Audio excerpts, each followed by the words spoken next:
পাকিস্তানে যেতে ভিসা ফি লাগবে না বাংলাদেশি নাগরিকদের। সম্প্রতি পাকিস্তানের এই নতুন ভিসা নীতিমালা গ্রহণের পরেই বাংলাদেশিরা পাকিস্তানে যেতে মুখিয়ে রয়েছেন।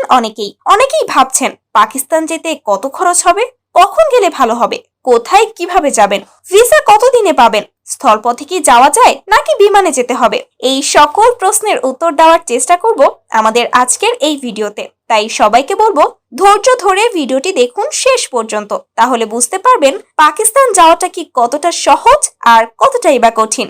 এর মধ্যে অনেকেই জানতে চেয়েছেন ভারতের মতন দর্শনীয় স্থান আছে কি পাকিস্তানে। উত্তরটি হচ্ছে হ্যাঁ, পর্যটন স্থান আছে পাকিস্তানে। ভারতের ভূস্বর্গ কেন্দ্র কাশ্মীরের একাংশ পাকিস্তানে রয়েছে। তাছাড়াও পৃথিবীর সবচেয়ে সুন্দরতম মহাসড়ক কারাকোরাম মহাসড়ক, আতাপাত লেক, নীলাম ভ্যালির মতো শতাধিক দর্শনীয় স্থান রয়েছে পাকিস্তানে। বিশ্বাস করুন, জিপ গাড়িতে চড়ে যখন বরফে ঢাকা স্কার্ফ পাড়ি দিবেন, পৃথিবীর অন্য সব দেশের কথা আপনি ভুলেই যাবেন। তো চলুন শুরু করা যাক। প্রথম ধাপে পাকিস্তানের ভিসা অনলাইনে আবেদন করতে হবে বা কাছের কোনো কম্পিউটারের দোকান থেকে আবেদন করা যাবে। আবেদন সম্পন্ন করার পর 7 থেকে 10 দিনেই আপনি ই ভিসা পেয়ে যাবেন। ভিসা পাওয়ার পরেই টিকিট কনফার্ম করতে হবে। পাকিস্তানের উত্তর অঞ্চল ঘুরতে চাইলে লাহোরকে বেছে নিন, কারণ ইসলামাবাদ বা করাচির তুলনায় লাহোরের টিকিটের দাম তুলনামূলক কম। লাহোর এয়ারপোর্টে পৌঁছে সিটি বাস স্টেশনে যেতে হবে। এখান থেকে কোনো একটা বাসে উঠে 4 থেকে 5 ঘন্টার জার্নি শেষে পৌঁছে যাবেন ইসলামাবাদে। বাস ভাড়া প্রায় পাকিস্তানি মুদ্রায় 1000। আর ইসলামাবাদ থেকেই শুরু হবে আপনার মূল ভ্রমণ পর্ব। খাইবার গেট বালুস্থান এবং আজাদ কাশ্মীরের যে কোনো অঞ্চল থেকে ঘুরতে পারবেন। ইসলামাবাদ বিশ্বের দ্বিতীয় সুন্দরতম রাজধানী, তাই চাইলে কয়েকদিন এখানে অবস্থান করে ঘুরে দেখতে পারেন অত্যন্ত সুন্দর এবং আধুনিক এই শহরটিকে।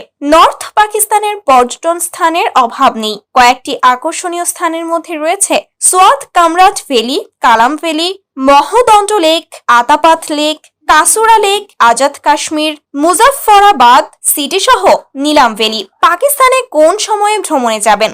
পাকিস্তানে যাওয়ার ভালো সময় হলো মে থেকে ডিসেম্বর মাস পর্যন্ত। এই সময় গেলে গাড়ি ভাড়া, হোটেল ভাড়া অনেকাংশেই কমে যাবে। তাই কম খরচে ট্যুর করতে চাইলে এই সময়টা বেছে নিতে পারেন। এছাড়াও এমনিতেও নভেম্বর থেকে ফেব্রুয়ারি পর্যন্ত কুনজাও স্কার্দু যাওয়া খুব কঠিন, কারণ রাস্তায় বরফ জমে থাকে। তবে শীতকালে ছোয়াত ট্যুরে অনেক মজা পাওয়া যায়। এ সময় ছোয়াতে আইস স্কেটিং সহ বিভিন্ন ধরনের ইন্টার গেম চলে। তারপরে চলে যেতে পারেন পৃথিবীর সবচেয়ে সুন্দরতম সড়ক কারাকোরাম মহাসড়কের দিকে। বিশ্বাস করুন, খোলা জিপে চড়ে যখন কারাকোরাম পাড়ি দিবেন, সেই অনুভূতি ভাষায় প্রকাশ করার মতো না। আজাদ কাশ্মীরেও যেতে পারেন পিরচিন সি রোড দিয়ে। এটাও কারাকোরাম হাইওয়ের দিক থেকে কোনো অংশে কম নয়। এখানেও মেঘের ওপর দিয়ে গাড়ি চালাতে হয়। খরচ কত হতে পারে? প্রথমেই বলে রাখি, পাকিস্তানের থাকা খাওয়া এবং অভ্যন্তরে যাতায়াত খরচ বাংলাদেশের মতোই বা এর চেয়ে কিছুটা কম হতে পারে। তাই আপনি সেখানে যতদিনই থাকুন তাতে খরচ তেমন একটা বাড়বে না। মূল খরচটাই হলো বিমান ভাড়া। তবে স্বাধীনভাবে নিজের ইচ্ছে মতন ট্যুর করতে চাইলে ট্রাভেল এজেন্সির সহায়তা নিতে পারেন। ইসলামাবাদে একাধিক এজেন্সি আপনার জন্য গাইড সহ জিপ গাড়ির ব্যবস্থা করে দিবে। এতে খরচ কিছুটা বেশি হলেও সুবিধা অনেক বেশি। পাকিস্তানি ভিসা বর্তমানে বাংলাদেশিদের জন্য ফ্রি, তবে ঢাকা টু লাহোর বিমান ভাড়া 40 থেকে 70 হাজার টাকা পর্যন্ত হয়ে থাকে।